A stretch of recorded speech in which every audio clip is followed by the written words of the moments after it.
भूले। वो बहुत ही भला इंसान था। वो अपनी पत्नी कमला के साथ बहुत ही प्रेम से रहता था। कमला, आज मुझे शहर जाना है बीज लाने के लिए। रास्ते के लिए खाना दे दो। बरसात के मौसम में तो अभी तो बहुत टाइम है ना जी, इतनी क्या जल्दी। आप थोड़ा घर पर आराम कर लीजिए। घर पर रहकर भला मैं क्या करूँगा, और पहले ही लाकर रखने में क्या खराबी है। चलो तुम जल्दी से खाना दे दो। फिर ठीक है जी, वापस आते समय देसी घी के लड्डू लाना मत भूलिएगा। और हाँ, मेरे लिए नीले रंग की चूड़ियाँ भी।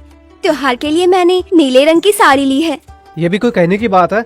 हर बार तो शहर से देसी घी की मिठाई लाता ही हूँ, इस बार तुम्हें बताने की क्या जरूरत है। और इसके बाद वो शहर जाने के लिए निकल पड़ा। रास्ते में उसे एक पेड़ के नीचे वृद्ध बैठा दिखा। अरे ये बूढ़े बाबा तो अस्वस्थ दिख रहे हैं, जरूरी किसी बात से परेशान है। उनके पास जाकर पूछता हूँ मैं उन्हें, आखिर क्या बात है। बाबा, कौन हो आप? देखने पर आप अस्वस्थ लग रहे हो। पहले तो मैंने आपको कभी यहाँ पर देखा नहीं है बाबा। बेटा, मेरा नाम वीर प्रताप है। मैं विजयनगर से हूँ। अपना परिचय बाद में दूंगा बेटा। पिछले 2 दिन से मैंने कुछ खाया नहीं है। बहुत तेज भूख लग रही है।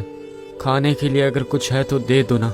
हाँ हाँ, क्यों नहीं, मेरे पास थोड़ा खाना बचा हुआ है, लो आप इसे खा लो। देखकर लगता है कि आप बहुत भूखे थे बाबा। रोटियां कम पड़ गई क्या, और भूख लगी है आपको? अभी मेरा पेट भर गया है बेटा। खाना बहुत ही ज्यादा स्वादिष्ट था। आपको बहुत ज्यादा भूख लगी हुई थी ना, इसलिए आपको ये वाला खाना अमृत लग रहा था बाबा। खैर, अब बताइए मुझे, आपने कहा कि आप विजयनगर के वासी हो, लेकिन इतनी दूर आप यहाँ किस लिए आए हो बाबा? या किसी रिश्तेदार के घर आए थे आप? ऐसी बात नहीं है। मेरी एक दुख भरी कहानी है। तुम्हें सुनाकर दुखी नहीं करना चाहता हूँ बेटा। बेटा, ये कुछ पैसे रख लो। सही समय पर आकर तुमने मेरी सहायता की है। अब मेरी जान में जान आ गई है। मैंने पैसों के लालच से आपको खाना नहीं खिलाया बाबा। आप अपनी समस्या तो बताइए मुझे पहले। मुझसे जितना बन पाएगा उतनी मैं सहायता करूंगा। अब मैं क्या ही बताऊं बेटा। मैंने जिसे अपना मानकर पनाह दी, उन्होंने ही धोखे से मुझे बेघर कर दिया। मेरी कहानी पर तुम यकीन नहीं करोगे। मैं हूँ विजयनगर का जमींदार वीर प्रताप। सुनिए, हमें सूर्या जी के बेटे की शादी में जाना है। भूल गए? ऐसे क्यों बैठे हैं? हाँ हाँ, बिल्कुल याद है। मैं बस ये सोच रहा था, अगर हमारे भी छोटे छोटे बच्चे होते तो हम इस समय अपने नाती पोतियों के साथ खेल रहे होते, है ना? आप ऐसा सोचकर मन छोटा क्यों करते हैं? हम कर भी क्या सकते हैं, जैसी विधाता की मर्जी है। इस तरह वो निसंतान होने पर बहुत ही दुखी रहते थे। उनके व्यापार का हिसाब किताब देखने के लिए उन्होंने सत्यकला के भाई बद्री को पास रखा हुआ था। वो अव्वल दर्जे का धोखेबाज था। अरे ओ श्रीनाथ, अब तक हिसाब करना खत्म नहीं हुआ क्या? अब और कितना समय लगेगा? श्रीनाथ, मैंने तो कब का हिसाब करके रखा है, लेकिन उसमें भी आपका अलग हिसाब होता है, वही देख रहा था मैं। कितनी बार कहा है धीरे बोलो, किसी ने सुन लिया तो सोचेंगे कि मैं जीजा जी को धोखा दे रहा हूँ। इस बार हमारे पास कितना बच रहा है? साहब, इस खाते के हिसाब से लाभ 10,000 रूपए का ही हुआ है, पर आपके झूठे खर्चे को निकालने के बाद केवल 2,000 रूपए ही है। हमें और भी झूठ मूठ के खर्चे बताने होंगे साहब को, तभी जाकर हमको कुछ अच्छा सा फायदा होगा भाई साहब। पूरे नुकसान के बदले कम से कम 2,000 का लाभ तो बता रहे हैं ना। कोई बात नहीं, चलो जल्दी वापस रुपए दे दो मुझे। कहाँ पे जाना है? ये लो साहब, पूरे 8,000 रूपए है। और हाँ, मेरा हिसाब भूलिएगा मत साहब। तुम्हारा हिसाब कैसे भूलूंगा? लो, तुम्हारे हिस्से के पूरे 500 रुपए हैं, ले लो। ये क्या, सिर्फ 500 रूपए दे रहे हो? मैंने सोचा इस बार कम से कम 1,000 रूपए मिलेंगे मेरे को। तो ऐसा होगा तो आगे से मुश्किल होगा साहब। क्यों, क्या हुआ? अब इतने रुपए तुम्हारे लिए काफी नहीं है क्या? लो, ये पूरे 200 और रख लो, ठीक है? और अगर ये बात किसी को बताई तो तू जानता ही है कि मैं तुझे जिंदा नहीं छोड़ूंगा। भला मैं ऐसा क्यों करूंगा? जब तक आप मेरी जेब गर्म करते रहोगे मैं किसी तीसरे को क्यों बताऊंगा साहब? वैसे भी मेरी जीजा जी की कोई संतान तो है नहीं। इतना रुपए लेकर करेंगे भी क्या? वो उस लोहे की तिजोरी में रखने के अलावा क्या ही करेंगे। इसके बाद बद्री वहाँ से बचा हुआ लाभ लेकर वीर के पास पहुँचा। जीजा जी, इस बार की खेती से हुआ लाभ पूरे 2,000 रुपए है। इससे जुड़े सारे खर्च का हिसाब इस पुस्तक में लिखा है, आप एक बार देख तो लो। इसमें देखना क्या है बद्री, ये ले जाकर तुम्हारी बहन को दो, वो अंदर रख देगी, ठीक है? तुम्हारे बेटे की पढ़ाई कैसी चल रही है? सुना है शहर में पढ़ा रहे हो उसे, खर्च ज्यादा आता होगा ना? हाँ जीजा जी, मेरे बेटे को शहर पढ़ने भेजा है। वो वहीं एक किराए के मकान पर रहता है, तो उसका इतने पैसों में काम चल जाता है। और उसे कभी और रुपयों की जरूरत हो तो ले जाना, ठीक है? पैसे तो बहुत लग जाते हैं जीजा जी। मैंने आपसे मदद मांगने की सोची, फिर लगा आप क्या सोचेंगे तो मैंने ठीक है, ये लो, ये उसकी पढ़ाई के लिए भेज देना। इस प्रकार बद्री हर तरह से अपने जीजा को लूटा करता था। व्यवसाय से होने वाले लाभ को हेर बदल करके वो ज्यादा को कम बताता था। ऐसे ही कुछ समय बीत गया और इस तरह से एक दिन की बात है, वीर की पत्नी सुभद्रा का देहांत हो गया। उसके जाने के बाद वीर बिल्कुल अकेला पड़ गया था। सुनो बद्री, मैं रामपुर में रहने वाले एक मित्र से मिलने के लिए जा रहा हूँ। मुझे लौटने में 4 दिन लग जाएंगे। मेरे पीछे घर का ध्यान रखना। बिल्कुल जीजा जी, आप निश्चिंत होकर जाइए, मैं सब संभाल लूंगा। इसके बाद वीर बद्रीपुर में रहने वाले उसके एक दोस्त रामलाल से मिलने चला गया। उसकी कुशलता के बारे में जाना। रामलाल, तुम्हारा व्यापार तो बहुत अच्छा चल रहा है। लगता है तुम्हारा साला बद्री बहुत अच्छे से संभाल रहा है व्यापार को। हाँ रामलाल, सत्या के जाने के बाद मैंने व्यापार नहीं संभाला। अब बद्री ही मेरा सारा व्यापार संभालता है। पूरा हिसाब किताब बद्री के पास ही है। अब मेरा कोई अगर अपना है तो वो सिर्फ बद्री ही है। हाँ, जैसे मैंने सुना है तुम्हारे व्यापार से अच्छा खासा लाभ होता है तुमको। अंदाज के हिसाब से सालाना 10,000 तक का लाभ आता है तुमको। बाजार में किसको कहते सुना है मैंने ये? 10,000? पर बद्री तो हर साल मुझे 2,000 का लाभ भी बताता है। ये बात रामलाल को पता चली तो इज्जत नहीं रहेगी। हाँ रामलाल, पूरा 10,000 का लाभ होता है। पर क्या करें, इस लाभ का आनंद उठाने वाला कोई वारिस नहीं है मेरा। दिल छोटा मत करो वीर। खैर बताओ, यहाँ पे किस काम से आए हो, बताओ मुझे। नहीं, कोई काम नहीं है, बस तुमसे मिलने आया हूँ।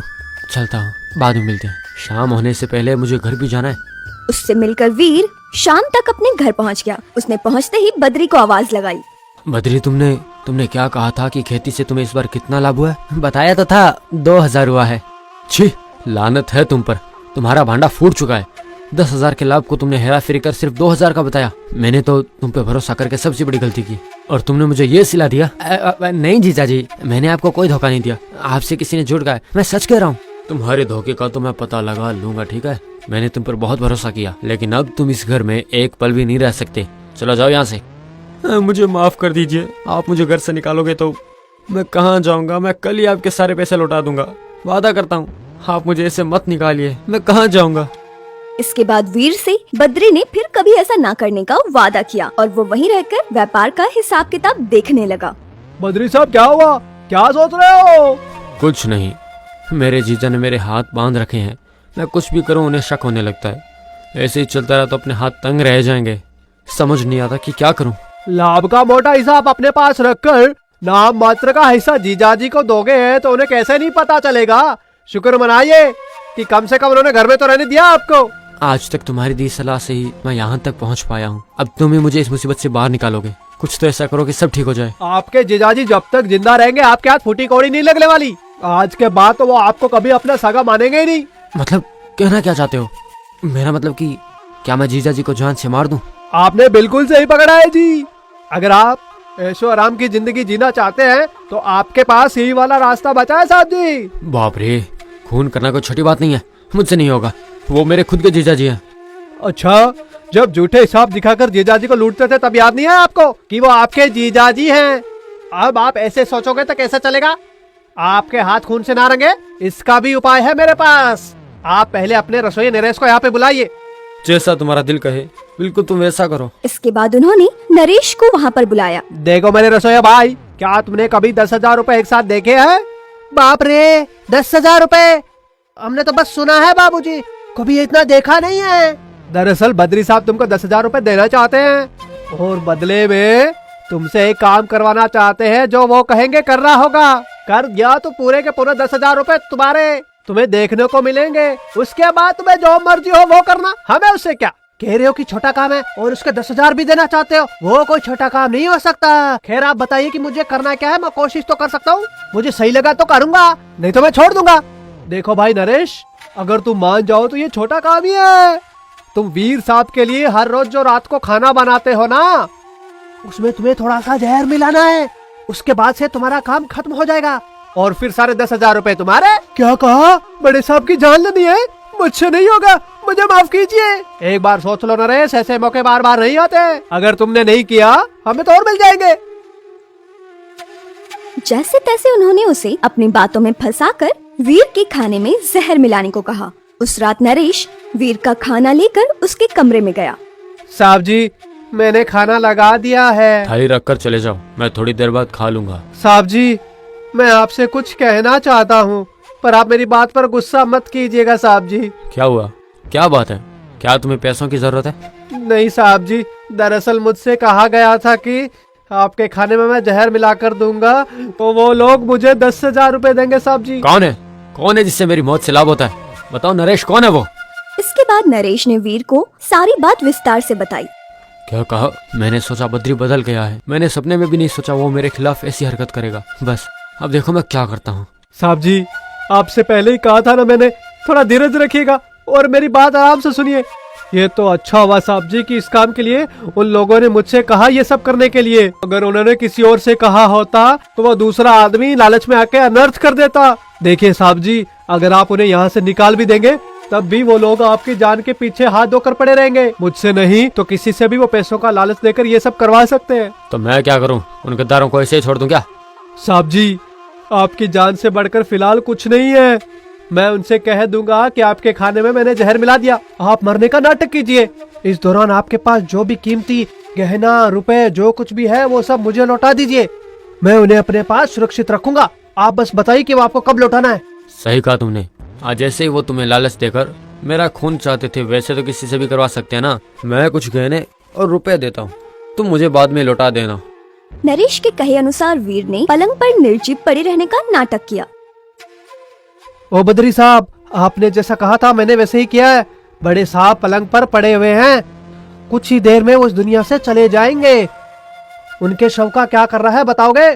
करना क्या है उनके शव का? तूने 2,000 बढ़ा कर दूंगा। उनके शव को कहीं दूर ले जाओ और आग लगा दो। कोई पूछे तो कह देना कि जीजाजी तीर्थ पर गए हैं। मेरी बात समझ में तो आई ना? मरने का नाटक कर रहे वीर को नरेश वहाँ से उठाकर ले गया। कुछ दूर जाने के बाद नरेश ने उसे वहीं लिटा दिया और उससे कहा, साहब जी, आप यहाँ से कहीं दूर चले जाइए और ऐसा करने के लिए मुझे माफ कीजिए। तुम इतनी माफी क्यों मांग रहे हो नरेश? आज मैं तुम्हारी वजह से ही जिंदा हूँ। ये लीजिए साहब 10,000 रुपए जो उन्होंने मुझे दिए थे। ये आप पैसे लेकर यहाँ से दूर सीतापुर चले जाइए। वो यहाँ से काफी दूर है, फिर मैं वहाँ आपसे आकर मिलता हूँ। ये तो मेरी कहानी है। जिसे मैंने अपना मानकर अपने ही घर में जगह दी, वही मेरा अभी जान का दुश्मन बन गया है और कोई रास्ता नहीं था। सही कहा, आजकल कोई दुश्मन बाहर वाला नहीं, हमारा कोई अपना ही होता है। आप भले आदमी लगते हो। अगर आपको कोई एतराज ना हो तो आप कहीं बाहर नहीं, मेरे घर चल सकते हैं, वहाँ आपको अच्छा लगेगा। सुभाष, तुम्हारा मन उदार है, पर मैं तुम्हें कोई तकलीफ नहीं देना चाहता। मुझे अपना रास्ता खुद ही तय करना है। इसके बाद सुभाष ने वीर को जैसे तैसे उसके घर चलने के लिए मनवा लिया और उस रात वो दोनों घर पहुंच गए। बाबा, जिन लोगों ने आपके साथ इतना बड़ा धोखा किया, उन्हें आप ऐसे अकेले कैसे छोड़ सकते हो? उनकी सच्चाई सबके सामने लाकर उन्हें कड़ी से कड़ी सजा दिलवानी चाहिए। अब मैं बूढ़ा हो चुका हूँ, मैं भला उनसे कैसे बदला ले सकता हूँ? अगर मुझे यहाँ जिंदा रहना है तो उनसे जितना हो सके उतना दूर रहना ही मेरे लिए अच्छा है।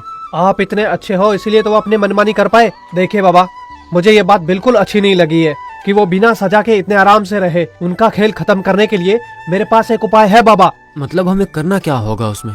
इसके बाद सुभाष ने वीर को एक बढ़िया उपाय सुझाया और उसके कुछ दिनों के बाद ही तो बद्री जी, इस जायदाद के मालिक बनकर बड़े खुश लग रहे हो आप। चेहरे से नूर टपक रहा है आपके तो। क्यों, क्या तुम खुश नहीं हो? अच्छे खासे पैसे लिए तुमने मुझसे। हम दोनों ने मिलकर किया तभी तो ये सब हासिल कर पाया ना। वैसे भी इतनी बड़ी जायदाद का वो अकेला क्या ही करता बताओ जरा। लो, ये रहे पिछले 3 महीने का लाभ, पूरे 5,000 रुपए। तुमने हिसाब बराबर किया है ना, या मैंने जैसे किया मेरे साथ घोटाला करता गया? अरे भला मैं आपके साथ ज्यादा क्यों करूंगा? ये सब असली खर्चे का ही हिसाब है। अगर आपको मुझ पर यकीन नहीं है तो खुद जाकर हिसाब देख लो ना। हाँ, देख लूंगा। कभी ना कभी तो तुम्हारी चोरी पकड़ ही लूंगा मैं। ऐसा हुआ तो तुम्हें भी जीजाजी के पास भेज दूंगा। अगर आपने मुझे धमकी दी ना तो ये सब कुछ मैं जाकर पुलिस को बता दूंगा, फिर वो आपको जेल में लेके जाएंगे। अरे मैं तो ये कह रहा हूँ कि हम दोनों मिलकर ऐसा काम करते हैं ना। हम एक दूसरे के खिलाफ कभी भी नहीं बोलते हैं। बस इतनी सी बात का बुरा मान गए। अच्छा, तो कर लिया अच्छे से हिसाब?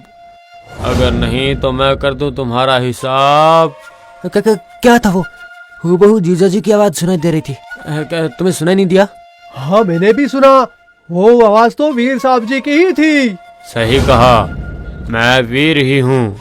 मैंने तुम्हें अपने घर पर पनाह दी है और तुमने ही मेरी जान ले ली। बाप रे बाप, ये तो वीर साहब जी की आवाज थी। लगता है वो यहाँ पे भूत बनकर आए हैं। मैं तो यहाँ से भाग लेता हूँ। अरे चुप कर श्रीनाथ, इस जमाने में भला कहाँ के भूत, ये हमारा सिर्फ वहम है। जीजा जी को मरे हुए कितने दिन हो गए आज, देखो अब कोई आवाज नहीं आ रही। और इसके बाद वो दोनों घर से बाहर निकल गए। तभी एक व्यक्ति उनके पास आया। मैं जानता हूँ कि तुम दोनों इतने डर क्यों रहे हो। उसकी आत्मा तुम्हें मारे बिना पीछा नहीं छोड़ेगी। वो तुम दोनों से बदला लेने आई है। तुम्हारी मौत तो निश्चित है। हैं? ये कौन है? तू चला जा यहाँ से, चला जा। मैंने कहा पीछे हट। हमने ही तो वीर साहब जी का खून किया था ना साहब, तो हो सकता है उनकी आत्मा हमसे बदला लेने आई हो। आत्मा कुछ नहीं लेना, चला यहाँ से। बाप रे बाप, भूत! चला यहाँ से भाग चलते हैं साहब जी। यहाँ से भागने की कोशिश की तो यहीं गाड़ दूंगा मैं। तुमने मेरी जान ले ली, अब मैं तुम दोनों की जान लेकर ही स्वर्ग में जाऊंगा। जीजा जी मुझे माफ कर दो, इस श्रीनाथ ने ही मुझे आपका खून करने की सलाह दी थी। मुझे पैसा वैसा कुछ नहीं चाहिए, मैं यहाँ से दूर चला जाऊंगा। तुम दोनों को पुलिस के सामने ये कबूल करना होगा कि तुमने मुझे मारने की कोशिश की, वरना तुम मेरे हाथों मारे जाओगे, ठीक है? हाँ, हम अपनी गलती मानते हैं जीजा जी, हमें छोड़ दीजिए। ये सारी बातें वहीं खड़े पुलिस ने सुन ली और तुरंत बद्री और श्रीनाथ को कैद कर लिया। वीर को जान से मारने की कोशिश के लिए उन दोनों को 10 साल की सजा हुई। सुभाष, तुम्हारा बताया उपाय मेरे बहुत काम आया। आज से तुम मेरे पास रहकर ही मेरे सारे के सारे काम काज को संभालोगे। और इस तरह उस दिन के बाद से सुभाष वीर का हिसाब किताब देखने लगा।